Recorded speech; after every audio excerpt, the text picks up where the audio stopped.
So I've just seen the first chapter of the Mortal Kombat 1 story mode. Basically, several YouTube channels had early access to it, and they were able to actually play it and upload it. So you can go and watch it there if you haven't done that already. But yeah, it was like really interesting, especially the way it started. And it seems like the leak that has been circulating online for a while was actually true. Basically, the leak said that Shang Tsung would be guided through the story by Damashi. And that led a lot of people to believe that Onaga would somehow be involved in the story, that he would return, and he would be the main villain, because as you remember, Onaga was posing as Damashi, in order to convince Shujinko to get all the Kamidogu for him, right? And it seems like we have a similar situation going on in Mortal Kombat 1. Only this time it's gonna be Kronika posing as Damashi to Shang Tsung. So just like Onaga, who was trying to get Shujinko to do his bidding, in order to get ultimate power, And it seems like in similar fashion, Kronika will be using Shang Tsung in order to achieve her personal agenda. Which will probably be, I don't know, get her powers back, get her position back, or even have her revenge on Liu Kang. And some of you might ask, like, how is Kronika back? How did she survive?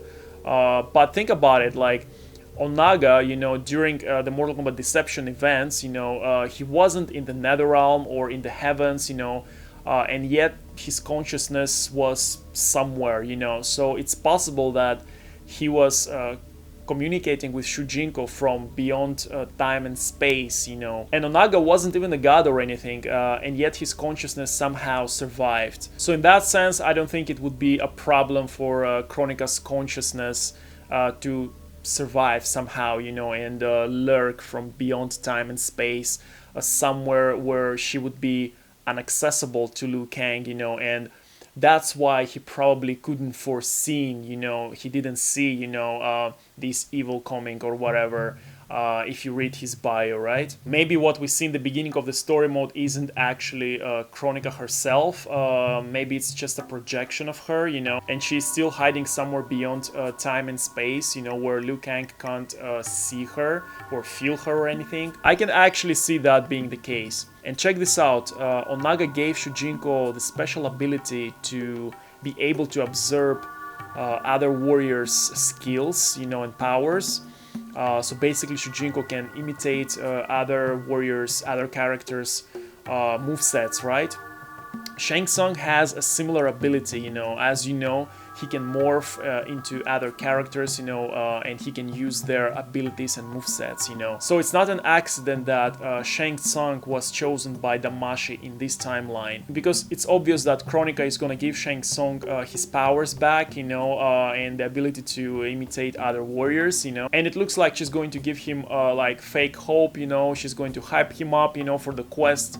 Make him think that he's gonna be the one, with absolute power and everything, but in reality she will try to achieve her own personal goals. But compared to Shujinko, who was like this very humble, very honest, virtuous guy, like he was a good guy, Shang Tsung is not a good guy. And in this new timeline, even if he tried to be a nice person, it seems like he had enough, like it seems like people like keep like bullying him or whatever, and he's like helpless, and it looks like he's going to snap, and he's gonna go for it, he's gonna grab any opportunity, to get his own revenge. So Shang Tsung and Shujinko are kind of like yin and yang in a way. My prediction is that at some point Kronika will probably reveal herself to Shang Tsung,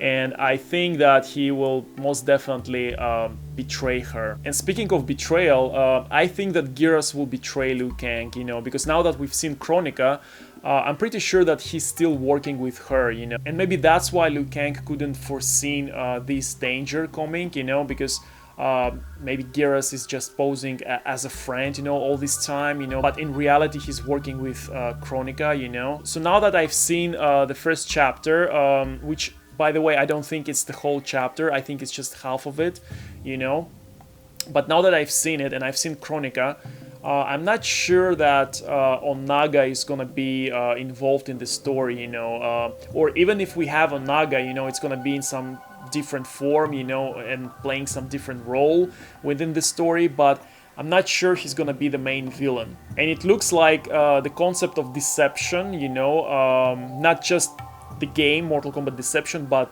deception in general, you know, it looks like that's gonna be one of the themes in the story. It's like Kronika will try to deceive Shang Tsung, you know, just like Onaga tried to deceive Shujinko, you know, and maybe Kronika and Geras will try to deceive Liu Kang, you know. So yeah, I can definitely see that theme going on, you know, for the plot of Mortal Kombat 1. But let me know in the comments below, what do you think is gonna happen in the story?